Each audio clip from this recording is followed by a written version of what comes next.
Hi everybody. So this is going to be a short little video, but I do want to show you something that's basic to all these sports. And the bottom line is, if you can get some of these basics, you will be able to go and be successful moderately. You still need to practice at most of these sports. So let me show you what I mean, because a lot of these sports have just about the same movement pattern. If you're good at one, if you understand the mechanics of one, basically they carry over to another. So where do I start? Let me start with, let's say, baseball. I'm not going to hit the ball, but you're going to see the similarities, and I'm going to walk through each of these sports. I've got 5 sports here. You'll see some of the similarities. You stand with your shoulder widths apart, bend your knees, and you're going to hold the bat up here like this. And then obviously you're going to watch the ball as it comes in. Okay?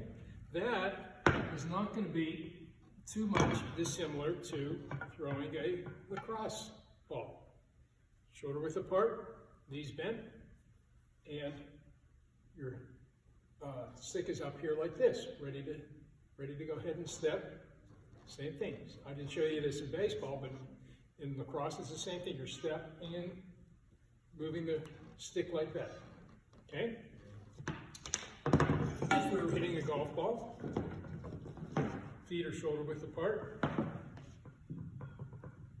You hold the club a little bit differently, but at some point, the stick comes up here like this, the golf club comes up here like this, your knees are bent, and I'm in this position only for a fraction of a second. It's a little bit different, but I'm moving my weight this way. I'm not stepping like I do in lacrosse or in baseball where I'm stepping. But my hands are up high, as if I had a lacrosse stick, baseball bat, or I'm not going to show you with the hockey stick, but I'll pretend this is a hockey stick. I would be going like this, shoulder width apart, and I start with the stick up, unless I'm doing a wrist shot, but basically if I'm doing a slap shot, it's the same thing. So the mechanics of all these, so I did show you the tennis. Tennis is almost identical as well. I'm not going up here like this because I've shown you in a different video. I'd like your racket to start nice and low, but you can see the stance is the same, shoulder width apart, sideways to the target.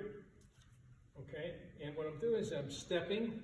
Now what the critical thing with this is, my weight is moving towards whatever I'm hitting. Whether it's a golf ball, I'm not striding in a golf swing. But what I am doing is I'm moving my body like this. In a tennis swing, I am striding, and you can see my weight moving like that. In a baseball swing, I am striding a little bit, okay?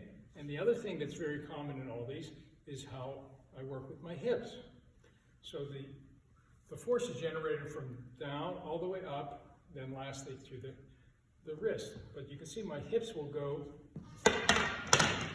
basically like this. Okay, you can see this will be the same thing. My hips open up to the ball. Now it almost doesn't matter if I'm doing you can watch my hips as I swing. Up here like this, and you can see my hips moving, opening up. If I had a tennis racket, low, you can see my hips opening up like that. Baseball bat rolled away. But the same thing with my baseball swing. I stride, and my hips open up, and that's where I'm starting to get a lot of the power of all these things. From my ankles, to the knees, to the hips, and then the very last thing that really gives me power is my wrist action here. So at the last minute, I'm bringing this bat down, and I'm cracking my wrist like this. Tennis is slightly different. Sometimes I like to have my wrist not as movable as it is in baseball. And the newer swings are really exaggerating that roll. Certainly in golf, the way that you're going to generate the power is the last minute you bring your wrist down, and here your wrists are going through, almost like that baseball swing where you're going through like that. So if you can learn the mechanics of any one of these, they transfer over to the mechanics similar to any of these other sports. So just spend some time with your choice. Pick one of them, but what I'd like you to do is mindfully be alert. What is happening with my hips as I swing this baseball bat? What are my hips doing? Can I feel what my hips are doing? Are they opening up? Can I feel if my wrists are snapping through the ball? Whether I'm playing golf, lacrosse, baseball, same thing. So what you want to try to do is to see if your mind's eye can feel these things, and that's a good way to self-correct. Am I getting my bat up here like this? Okay? Am I striding? So all these things you can work on. Just pick out one little of the things, of the mechanics that I told you, and go through your swing.